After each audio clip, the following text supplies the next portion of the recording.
بسم اللہ الرحمن الرحیم۔ السلام علیکم ناظرین، پروگرام اسلام اور انسان کے ساتھ آپ کا میزبان ریاض خان۔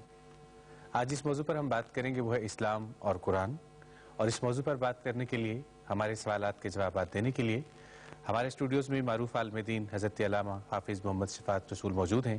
ہم ان کو کہتے ہیں السلام علیکم۔ وعلیکم السلام ورحمۃ اللہ وبرکاتہ۔ علامہ صاحب، تھینک یو ویری مچ کہ آپ اس پروگرام میں تشریف لائے۔ آپ کے ساتھ ساتھ مجھے ان طالبات کا بھی شکریہ ادا کرنا ہے جن کا تعلق ہے الفا گرلز کالج لاہور سے۔ Thank you very much for being part of this show. بہت شکریہ آپ سب کا۔ علامہ صاحب، قرآن کریم حضور کریم صلی اللہ علیہ وآلہ وسلم کے قلب انور پر اترنے والی ایک ایسی کتاب جس میں ہم یہ کہتے ہیں اور ہمارا یہ دعویٰ ہے کہ اس میں ہر مسئلے کا علاج ہے۔ آپ سے یہ جاننا چاہوں گا کہ آج انفارمیشن ٹیکنالوجی کا دور، آج دنیا گلوبل ولیج بن چکی، آج کے اس دور کی جو ضروریات ہیں ان کو 1400 سال پہلے تکمیل ہونے والی کتاب کس طرح سے پورا کر سکتی ہے؟ یہ وہ کتاب ہے جو اس کائنات کے خالق نے نازل فرمائی،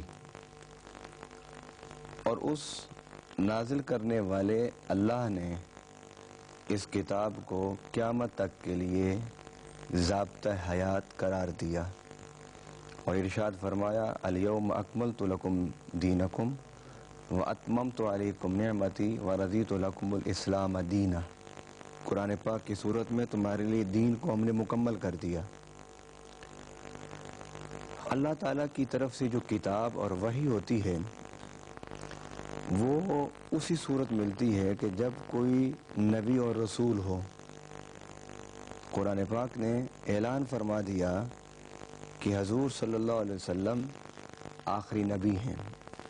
جب آپ آخری نبی ہوئے تو قرآن آخری کتاب۔ جب نبی پاک صلی اللہ علیہ وسلم آخری نبی ہوئے تو اس کا مطلب یہ ہوا کہ اس کے بعد کوئی اور کتاب ہدایت کا نزول نہیں ہوگا۔ جب یہ آخری کتاب ٹھہری تو وہ اللہ جس نے حضرت آدم علیہ السلام کی ولادت سے انسانیت کی رہنمائی کے لیے انبیاء اور رسل کو بھیجنا شروع کر دیا تھا، کیسے ممکن ہے کہ وہ اس کتاب کے بعد کوئی ایسی مستقل کتاب ہدایت ہمیں نہ دے کہ جس کو دیکھ کر ہم اپنی انفرادی اور اجتماعی زندگی گزار سکیں۔ تو جب اللہ تعالیٰ نے ہدایت دینے کی ذمہ داری اپنے اوپر رکھی ہے تو یقیناً قیامت تک آنے والے انسانوں کو اللہ تعالیٰ ہدایت بھی دے گا۔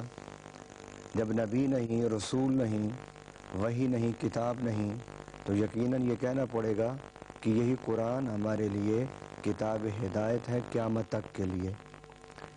اب آپ کا یہ سوال کہ آج کی اس دور کے تقاضوں کو قرآن پاک کس طرح بیان کرے گا یا کس طرح پیش کرے گا، یا قرآن کس طرح آج کی مشکلات اور مسائل کو حل کرے گا، تو اس کے لیے ایک بڑا واضح جواب ہے کہ قرآن پاک میں اللہ تعالیٰ نے جو کچھ بیان کیا وہ اصول بیان فرمائے ہیں، یعنی عقائد کی تو وضاحت ہے۔ عقائد کو اللہ تعالیٰ نے بڑی تفصیل سے بیان فرما دیا۔ عقائد کے بعد جب باری آتی ہے انسان کی اجتماعی زندگی کی، انسان کے لیے نظام زندگی کی، تو اس میں اللہ تعالیٰ نے تمام نظام ہائے زندگی کے لیے اصول مقرر فرما دیے ہیں۔ نظام معیشت کے بنیادی اصول بیان کر دیے، نظام سیاست کے بنیادی اصول بیان کر دیے، نظام حکمرانی کے بنیادی اصول بیان فرما دیے، نظام عدالت کے لیے بنیادی اصول بیان فرما دیے۔ بنیادی اصول اللہ تعالیٰ نے بیان فرما دیے ہیں۔ اب قرآن کے ان بنیادی اصولوں کو سامنے رکھ کر ہم اسلام کی آفاقیت کو قیامت تک کے لیے لے جا سکتے ہیں، مگر اس کے لیے ضروری ہے اجتہاد۔ گویا اگر ہم قرآن پاک کے بنیادی اصولوں کو سامنے رکھتے ہوئے حالات حاضرہ کے مسائل کو حل کرنے کے لیے اجتہادی قوت کو استعمال کریں اور امت کے مجتہدین اس مرحلے پر انسانیت بالعموم اور بالخصوص امت مسلمہ کی رہنمائی کرے تو قرآن پاک کی جو ہدایت ہے وہ ہمارے لیے قیامت تک کے لیے کافی ہے۔ یہ ممکن ہی نہیں کہ ہم قرآن پاک کو بنیادی اصولوں کو سامنے رکھیں اور پھر اجتہاد سے کام لیں۔ یہ ممکن ہی نہیں کہ قرآن ہمیں رہنمائی نہ دے۔ تو قرآن پاک جو ہے وہ اللہ تعالیٰ نے ہمارے لیے کتاب ہدایت بنایا۔ یقیناً رب العالمین نے جب انسان کو پیدا فرمایا تو پیدا کرنے کے بعد اس کی مادی جو ضرورتیں تھیں وہ اللہ تعالیٰ نے اس کی تخلیق سے پہلے زمین میں رکھ دیں. انسان کو کھانے پینے سونے جاگنے کے لیے ضروریات تھیں تو اللہ تعالیٰ نے وہ ساری ضروریات انسان کے زمین پر آنے سے پہلے زمین کے اندر پیدا فرما دی. تو یہ کیسے ہو سکتا ہے کہ وہ پیدا کرنے والا رب انسان کو اس کی بنیادی ضرورتیں تو دے مگر اس کی عقلی فکری اور روحانی جو ضرورتیں ہیں ان کو پورا نہ کرے؟ یہ ایسا ممکن نہیں. اللہ تعالیٰ نے جب انسان کو بھیجا ہے تو اس کے جسم طبی کے لیے بھی زمین میں سب کچھ رکھ دیا ہے اور اس کے دماغ عقل اور اس کے فکر کے ارتقاء کے لیے بھی رب العالمین نے ایک مستقل کتاب نور، ایک مستقل کتاب برہان، ایک مستقل کتاب مبین، ایک مستقل کتاب حکیم، مستقل کتاب مجید اللہ تعالیٰ نے ہمیں عطا فرما دی.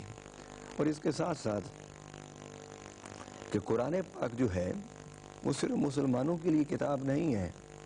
آپ قرآن پاک کا مطالعہ کیجئے، جس طرح میں نے آیت ابھی تلاوت کی آپ کے سامنے، اس میں فرمایا کہ ہدی للناس، کہ یہ جو قرآن ہے یہ پوری انسانیت کے لیے ہدایت ہے، پوری انسانیت کے لیے رہنمائی ہے.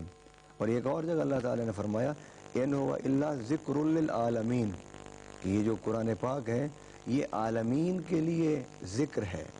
اسی طرح قرآن پاک میں فرمایا کہ یہ نصیحت عالمین کے لیے ہے. ایک اور جگہ ارشاد فرمایا کہ یہ خوشخبری ہے عالمین کے لیے.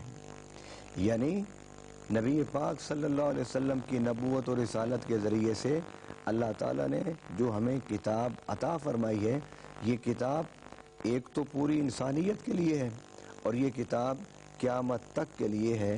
اور اگر ہم قرآن پاک سے استفادہ حاصل کرنا چاہتے ہیں، قرآن پاک سے علمی فکری انفرادی اجتماعی ہر سطح پر رہنمائی لینا چاہتے ہیں تو اس کے لیے ضروری ہے کہ ہم قرآن پاک کی طرف پلٹیں، قرآن پاک کی زبان کو سمجھیں، قرآن پاک کے مزاج کو سمجھیں اور قرآن پاک کی فہم حاصل کرنے کے لیے ہم احادیث مبارکہ، فقہائے کرام، ائمہ اجتہاد کو پڑھیں تاکہ ہم قرآن پاک کی سمجھ حاصل کر کے اسے انسانیت تک صحیح انداز میں پیش کر سکیں. علامہ صاحب بڑی خوبصورت بات آپ نے کی کہ قرآن کریم جو ہے وہ خوشخبری بھی ہے، قرآن کریم جو ہے وہ نور بھی ہے، قرآن کریم جو ہے وہ تمام تر انسانیت کے لیے ہے، صرف مسلمانوں کے لیے نہیں ہے. ایک تو میں آپ سے یہ جاننا چاہوں گا کہ قرآن کریم جس کو خوشبو بھی کہا جاتا ہے، جس کو نور بھی کہا جاتا ہے، جس کو مبین بھی کہا جاتا ہے، جس کو روشن بھی کہا جاتا ہے، سب کچھ کہا جاتا ہے، لیکن اس کو قرآن کریم ہی کیوں کہا جاتا ہے؟ اور دوسرا یہ کہ جو آپ صلی اللہ علیہ وسلم سے پہلے کتب اس دنیا میں آئیں، مختلف انبیاء کے حوالے سے، مختلف رسولوں کے حوالے سے صحیفے آئے یا کتابیں آئیں، ان کے ساتھ جب ہم تقابلی جائزہ لیتے ہیں قرآن کریم کا تو قرآن کریم جو ہے وہ کہاں پہ سٹینڈ کرتا ہے ان کتب کے حوالے سے جو قرآن کریم سے پہلے اس دنیا میں نازل ہو چکی تھی؟ اللہ تعالیٰ نے قرآن پاک کے جو اسماء ہیں، تقریباً 41 سے زیادہ اسماء اللہ رب العالمین نے اپنی کتاب میں ذکر فرمایا. اس میں مختلف اسماء مبارکہ ہیں. کتاب مبارک، قرآن مجید، قرآن حکیم، ذکر للعالمین، نور مبین، قرآن حکیم، یہ اللہ تعالیٰ نے قرآن پاک کے مختلف اسماء اللہ تعالیٰ نے ذکر فرمائے. اور ان اسماء میں ایک بڑی خوبصورتی ہے کہ ان اسماء میں یہ خوبصورتی ہے کہ آپ قرآن کے جس نام کو بھی آپ پڑھیں اور قرآن کے جس نام پر بھی آپ